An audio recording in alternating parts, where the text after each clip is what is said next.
तो कल तक 10 तक का हो गया था। आपने ऐसा कुछ फार्मूला देखा होगा कि कॉट ब्रैकेट में cot inverse x equal to x देखा होगा, ठीक है। और आपने ऐसा भी फार्मूला देखा होगा कि कॉट इनवर्स कॉट एक्स, ऐसा भी, ये भी एक्स देखा रहा होगा। लेकिन ये बातें हमेशा के लिए सही नहीं है। ये बातें कब सही है ये जानना जरूरी है। ये चीज सही तो है, लेकिन याद रखिए जो काट एक्स फंक्शन होता है इसकी डोमेन और रेंज आपको जानना बहुत जरूरी है। जो इसकी डोमेन होती है सारी की सारी रियल नंबर होती है, लेकिन काट कहाँ अनडिफाइंड होता है, उसको माइनस करना पड़े। मैंने लिखाया था रियल नंबर माइनस एन पाई, मतलब 0 पे, पाई पे, 2 पाई पे, 3 पाई पे, माइनस पाई, इन सब पे अनडिफाइंड था ना। और जो इसकी वैल्यू निकल के आ रही थी माइनस इनफाइनाइट से प्लस इनफाइनाइट तक, यानी पूरी की पूरी रियल नंबर निकल के आ रही थी कि नहीं निकल के आ रही थी। तो ये इसकी डोमेन और रेंज थी। तो मतलब कि ये x belong to real number होगा तो ये बात सही है। वैसे भी रियल नंबर में सारे आ जाते हैं, इमेजिनरी को छोड़ दिया जाए तो अब आप समझिए जैसे कहीं पे कॉट इनवर्स कुछ भी लिख लो, 2000 लिख लो, तो ये फाइनली आंसर क्या निकल के आएगा, 2000 निकल के आएगा। बात समझ पा रहे हो कि नहीं। अगर लेकिन मैंने जब इनवर्स फंक्शन को कॉट को पढ़ाया था तो पहले मैंने इसको व्युत्क्रमणीय बनाया था। ये वाले की रेंज जो होती है इसकी डोमेन बन जाती है और जो डोमेन रेंज, लेकिन इसको मैंने व्युत्क्रमणीय बनाया था। तो जो व्युत्क्रमणीय वाला इंटरवल मिला था ये इसका केवल जो एफ इनवर्स का 0 से लेकर पाई तक मिला था कि नहीं मिला था। वो भी ओपन इंटरवल था, क्योंकि 0 पे अनडिफाइन होता है और पाई पे भी अनडिफाइंड होता है। समझ पा रहे हो कि नहीं। और उसके बाद जो इसका रेंज, जो इसका डोमेन है, इसका रेंज बन जाता है। कहाँ से कहाँ तक की वैल्यू मिल रही है, कहाँ से कहाँ तक की वैल्यू मिल रही है। ये जैसे अब आप समझो 0 से पाई के बीच में, तो 1 मिनट उल्टा लिख दिया क्या, सॉरी, ये जो इसकी रेंज है इसकी डोमेन बन जाएगी, मतलब ये हो जाएगा। और जो इसकी डोमेन है वो रेंज बन जाएगी। और कहाँ से कहाँ तक डिफाइन किया था, 0 से लेकर कहाँ तक डिफाइन किया था, पाई, ये सारी चीजें लिखा था। ये मैंने ऑलरेडी लिखा दिया है। मतलब जो इसका आंसर आएगा ये 0 से कहाँ तक का होना चाहिए, पाई के बीच में। आप बस याद रख लीजिए इनवर्स वाले का रेंज क्या है। तो जो आंसर देना 0 से पाई के बीच में, जैसे मैं कहीं एक क्वेश्चन लिख दे रहा हूँ, कॉट, जैसे मैं लिख दूं cot inverse cot pi by 3 लिख दूं, तो कहोगे सर जी जो पाई बाई 3 है, देखो 0 से पाई के बीच में है, तो इसका डायरेक्ट आंसर आप पाई बाई 3 लिख लीजिए। बात सही है कि नहीं है, कर पाओगे, कोई दिक्कत है नहीं इसमें। अब यहाँ पे ध्यान दीजिए, यही एक सवाल में अगर ऐसे लिख दूं, मान लीजिए कॉट इनवर्स कॉट में यहाँ पे लिखूं तो सही, लेकिन 4 पाई बाई 3 लिख दूं, कहोगे सर 4 पाई बाई 3 0 से पाई के बीच में नहीं है, अब डायरेक्ट आंसर नहीं लिख सकती। बात समझ पर। अब इसको इस बीच में लाना पड़ेगा। कैसे लाना पड़ेगा, कुछ जुगाड़ करेंगे, जेटी मेथड लगाएंगे। चलो जुगाड़ करते हैं। ये कॉट इनवर्स हो गया, कॉट, आप बताओ 4 पाई बाई 3 को पाई प्लस पाई बाई 3 लिख सकते हो कि नहीं लिख सकते हो, लिख सकते हो ना इतना।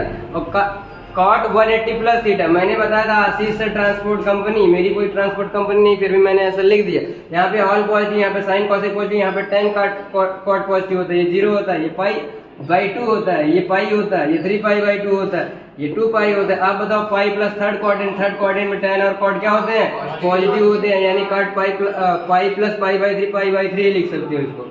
इसको लिख सकते हो कॉट पाई बाई 3, क्योंकि cot 180 plus theta cot theta ये होता है कि नहीं होता है। 180 पे चेंज नहीं होती वैल्यू, कॉट tan 1 में नहीं जाएगा, याद रखना। अब देखो पाई बाई 3 0 से पाई के बीच में आ गया, तो इसको पाई बाई 3 लिख लो, क्योंकि पाई बाई 3 बिलोंग कर रहा है 0 से पाई के बीच में। अब आंसर लिख पाओगे। तो कैसे आंसर लिखने क्लियर है, कैसे कर पाएंगे, एनी डाउट। चलो इसको थोड़ा सा नोट कर लो और सेक कॉसेक में चलते हैं, हल्का सा उसको फिनिश करते हैं, बाकी सारी चीजें खत्म है। बस आपको डोमेन रेंज याद रखना है, बस हल्का, सिर्फ डोमेन रेंज थोड़ा।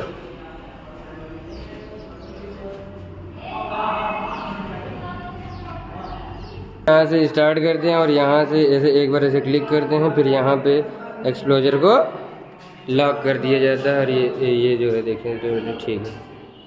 तो चलो यहाँ पे ध्यान देते हैं, ध्यान से देखिएगा कि अगला जो है हमारा सेक है। जैसे कहीं पे सेक इनवर्स एक्स लिखा है, तो इसकी डोमेन रेंज आपको पता होनी चाहिए कि एक्चुअल में क्या एक्स तो होगा, लेकिन रेंज में एक्स इसके बिलोंग करना चाहिए। जो सेक एक्स था ये जो है वैसे तो सारे रियल नंबर के लिए डिफाइन था, लेकिन वही चीज़ है कि कहाँ कहाँ अनडिफाइन होता था, जहाँ जहाँ कास्ट 0 हो जाता था। और कास्ट 0 कहाँ कहाँ होता था, π/2, 3π/2 इन सब पे ना। तो इसका जो डोमेन था, ये डोमेन की बात करें अगर ये है, इसका डोमेन जो था और 2n+1 π/2 माइनस करना पड़ा था, जहाँ n इंटीजर था, बताया था ना। और उसके बाद जो रेंज इसकी निकल के आई थी मैंने बताया था -∞ से लेके -∞ तो किसी ने देखा नहीं है, -1 तक मिला था। और यूनियन करके 1 से कहाँ तक मिला था, इन्फिनिटी तक वैल्यू मिल रही थी नहीं, याद है कुछ। और उसके बाद जो है अब ये चीजें हो गई, लेकिन यक्स जो आपका बिलोंग इसी में करना चाहिए, समझ रहे हो कि नहीं। अब इसी में बिलोंग करना चाहिए, एक्स जो बिलोंग करना चाहिए, जो आंसर लिखोगे -∞ से -1 तक और 1 से इन्फिनिटी तक, ये यहाँ पे एक्स है, तुम ऐसा आंसर लिख सकते हो। जैसे एग्जांपल के लिए मैं लिख दूँ सेक इनवर्स, अगर मैं यहाँ पे 0.5 लिख दूँ तो अब आप इसको आंसर 0.5 नहीं लिख सकते।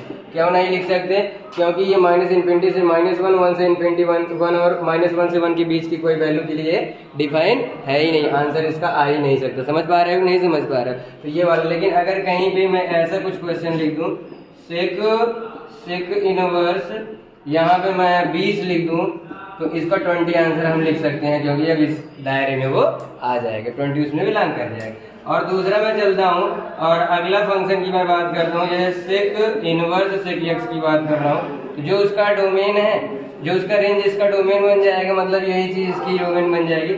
आप इसको चाहे ऐसे लिखा करो या रियल नंबर में से -1 से 1 तक की वैल्यू माइनस हो जा रही है बस, क्योंकि -1 मिल रहा है तो उसको नहीं माइनस करना, तो इसलिए ऐसा लिख दे रहे हैं। आप समझ पा रहे हो नहीं समझ पा रहे, ऐसे भी कह सकते हो, या फिर आप डायरेक्ट ऐसे कह सकते हो कि इसकी डोमेन हो जाएगी -∞ से -1 तक, अगर मैं इनवर्स की ये डोमेन की बात करूँ, जो ये इनवर्स फंक्शन है, और जो इसकी रेंज यूनियन 1 से इन्फिनिटी, और जो इसकी रेंज निकल के आएगी, मैंने पहले इसको व्युत्क्रमणीय करा था। व्युत्क्रमणीय किस इंटरवल में बना था, ये 0 से लेकर पाई में, 0 से पाई में याद होगा तो मैंने कराया था, उसको ध्यान दो। 0 से पाई में ये व्युत्क्रमणीय हुआ था, लेकिन बीच में ये एक जगह अनडिफाइंड हो गया था, जिसपे कास की वैल्यू 0 होती है, और किसमें π/2 पे कास की वैल्यू 0 हो जाती है, वहां पे अनडिफाइंड हो गया था। मतलब जो आंसर देना है अब आपको इसमें यक्स देना तो है, यक्स, लेकिन इसी में बिलोंग करना चाहिए, यक्स बिलोंग करना चाहिए किसमें, 0 से पाई में, लेकिन π/2 कभी भी आंसर नहीं हो सकता। बात समझ पा रहे हो नहीं समझ पा रहे हो, तो एक आंसर मैं लिख के आपको दिखा रहा हूँ, यक्स इसी में बिलोंग करना चाहिए, यक्स जो है बिलोंग करना चाहिए इसे 0 से पाई में, लेकिन π/2 आंसर नहीं हो सकता है। अब आंसर यहाँ पे एक सवाल करके दिखाता हूँ मैं, सेक इनवर्स, जैसे सेक 4π/3 फिर लिख दे रहा हूँ भाई, तो चेंज करेंगे हम। अभी देखो ये अगर इसमें ये बिलोंग कर रहा हो तो 0 से पाई में डायरेक्ट आंसर लिख देते, लेकिन ऐसा तो है नहीं, बिलोंग तो कर नहीं रहा, इसलिए हम इसको पहले इस दायरे में लेके आएंगे, चेंज करेंगे। तो आप कहोगे सर सेक इनवर्स, ये हो जाएगा सेक, इसको लिख सकते हो पाई प्लस π/3, और सेक 180 प्लस थीटा, फिर से थर्ड क्वाड्रेंट में जाएगा, और थर्ड क्वाड्रेंट में आपको पता है केवल tan cot पॉजिटिव, तो सेक वाला क्या होता है, नेगेटिव होता है। तो सेक इनवर्स माइनस में सेक π/3 हो जाएगा, और माइनस में सेक π/3। अब इसको चेंज करना पड़ेगा, फिर आपको देखना पड़ेगा, यहाँ पे तो सारे पॉजिटिव होते हैं, यहाँ पे साइन कॉसेक पॉजिटिव होता है कि नहीं, यहाँ पे tan cot पॉजिटिव होता है। तो आप बताओ यहाँ पे कॉस, मतलब कॉस और सेक, यहाँ पे सेक नेगेटिव मिलेगा, यहाँ पे सेक नेगेटिव मिलेगा, यहाँ पे कॉस सेक पॉजिटिव होता है, मतलब या तो यहाँ पे जाएगा या यहाँ पे जाएगा, नेगेटिव यहाँ मिल सकता है, यहाँ पे मिल सकता है। बात समझ रहे हो नहीं। अब पाई प्लस करोगे तो फिर से ये 4π/3 आ जाएगा, दायरे से बाहर चला जाएगा, पाई माइनस π/3 कर दोगे तो नेगेटिव में आएगा, और इस दायरे में आ जाएगा, 0 से पाई के बीच में आ जाएगा, क्योंकि ये 0 होता है, ये पाई 0 से पाई के बीच में ले चलता है, तो पाई से माइनस करना पड़ेगा, ना कि पाई से प्लस। आंसर 0 से पाई के बीच में, तो पाई से माइनस करना पड़ेगा। बात समझ पा रहे हो नहीं समझ पा रहे हो, तो अब आप लिखोगे सेक इनवर्स, इसको ये भी तो लिख सकते हो, जो ये माइनस सेक को सेक पाई माइनस π/3 लिख सकते हो, क्योंकि सेक 180 माइनस थीटा माइनस सेक π/3 आ भी जाएगा, आ जाएगा कि नहीं आ जाएगा, आ जाएगा। अब इसको थोड़ा सा चेंज करते हैं, सेक इनवर्स और 3π माइनस पाई, तो ये हो जाएगा सेक 2π/3, और सेक इनवर्स से सेक कैंसिल हो जाएगा, 2π/3 आंसर हो जाएगा। और आपका 2π/3 बिलोंग भी तो करता है 0 से पाई को माइनस π/2 को, इसलिए आंसर आ जाएगा। बात समझ पा रहे हो नहीं समझ पा रहे, ठीक है, अच्छा है, कोई दिक्कत, ठीक। एक आपने पढ़ा होगा कॉसेक कॉसेक इनवर्स एक्स पढ़ा होगा और एक हम पढ़ते हैं कॉसेक इनवर्स कॉसेक एक्स पढ़ते हैं। दो फार्मूले पढ़ते हैं कि नहीं पढ़ते हैं। अब आप ध्यान से देखिएगा, ये भी एक्स होता है, लेकिन कब, ध्यान दीजिए एक्स कब लिखेंगे, तो जो ये फंक्शन होता है इसकी डोमेन जो होती है सारे के सारे रियल नंबर पर डिफाइन होता है, लेकिन वहाँ अनडिफाइन हो जाता है जहाँ साइन जीरो वैल्यू देने लगता है। मतलब कि माइनस n पाई पे अनडिफाइन हो जाता है, क्योंकि उस पर इनफाइनाइट वैल्यू आने लगेगी। इनफाइनाइट कहीं किसी ने देखा नहीं, मैंने बताया है सब डोमेन रेंज पिछली वीडियोज़ में, जो नहीं देखे होंगे जाके देख सकते हैं। वैसे फिलहाल बहुत कम बच्चे हैं जो भी हैं गिने चुने चिटपुटिया लोग। आगे चलते हैं, यहाँ पे चलते हैं। जो इसकी वैल्यू निकल के आई थी वो माइनस इन्फिनिटी से -1 तक इसकी रेंज जो निकल के आती थी, और माइनस इन्फिनिटी, चूंकि इन्फिनिटी किसी ने देखा नहीं इसलिए इसको ओपन ब्रैकेट यूनियन 1 मिलता है, और इन्फिनिटी किसी ने देखा नहीं, इन्फिनिटी इसलिए ओपन ब्रैकेट। ऐसे मैंने बताया था कि नहीं। अब आपको पता है कि माने इसमें से अगर बीच में कोई है एंगल तो वो लिख देंगे, नहीं तो नहीं लिख पाएंगे। यानी एक्स जो बिलोंग करना चाहिए माइनस इन्फिनिटी से -1 में बिलोंग करना चाहिए, और यूनियन 1 से लेकर कहाँ बिलोंग करना चाहिए, इन्फिनिटी पे बिलोंग करना चाहिए। जैसे एग्जाम्पल के लिए मैं, अच्छा ठीक है ये तो कर लोगे, समझ रहे हो, कोई दिक्कत है नहीं, ऐसे बहुत सारे कराए उस पर बात नहीं करते। चलो इनवर्स वाला जो निकालना है एक्चुअली हमारे एक्सरसाइजेस में जो है उस पर हम बात करते हैं। तो चलिए इसकी बात कर लेते हैं। जैसे एक सवाल देखो, इसकी मैंने इसको पहले व्युत्क्रमणीय बनाया था।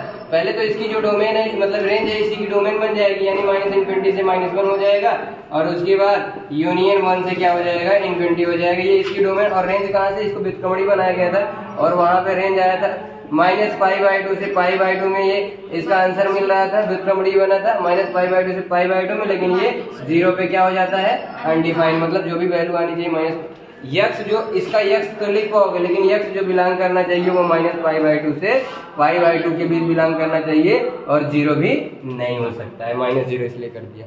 अब बात करो एक क्वेश्चन की। जैसे मैं लिखूं कॉसेक इनवर्स कॉसेक, इस बार कुछ और लिखें, 3π/2 लिख दें, 3π/2 लिख दें। अब गौर से समझो, 3π/2 ये फेल हो जाएगा, π/2 तो मैं रख सकते 3π/2 जैसे सपोज दैट मैंने लिख दिया। अब आप बताओ 3π/2 ये पाई से ज्यादा वैल्यू है, 0 से पाई के बीच बिलोंग नहीं, मतलब -π/2 से π/2 के दायरे से बाहर है, -π/2 से π/2 के दायरे से बाहर है। फिर आप इसको चेंज करने का प्रयास करोगे, कहोगे सर थोड़ा बदलाव करते हैं ना, उस दायरे में लेके आते हैं। तो ये इसको कासेक और 3π/2 को आप लिख सकते हो पाई प्लस π/2। फिर उसके बाद कहोगे sir 180 plus theta, 180 plus third quadrant में कॉसेक निगेटिव होता है कि नहीं होता है। हाँ, तो ये हो जाएगा कॉसेक इनवर्स माइनस में कॉसेक π/2। फिर उसके बाद आप सोचोगे कॉसेक कहाँ निगेटिव हो सकता है, सेकंड में साइन कॉसेक पॉजिटिव होता है, थर्ड में आप आंसर ले नहीं सकते, तो ऐसा करो। अब फोर्थ में और ज्यादा हो जाएगा, फोर्थ क्वाड्रेंट में जाओ, ऐसा कर सकते हैं, जुगाड़ कर सकते हैं इससे इसमें बीच में लाने के लिए कि इसको लिखते हैं कॉसेक इनवर्स, इसको ये भी लिख सकते हैं कॉसेक -π/2, लिख सकते हैं कि नहीं लिख सकते हैं। और कॉसेक -π/2 लिखोगे, अब -π/2 इस दायरे में आगे, -π/2 देखो यहाँ पे है, और -π/2 लिया है, क्लोज ब्रैकेट होता है। तो अब इसको डायरेक्ट लिख सकते हो -π/2, और -π/2 बिलोंग कर रहा है -π/2 से π/2 के बीच में, और -0। तो ये आंसर आपका हो जाएगा -π/2। बात समझ पा रहे हो नहीं समझ पा रहे हो। तो इस तरीके से सारा इंट्रोडक्शन खत्म, और एक्सरसाइज भी लगभग खत्म है।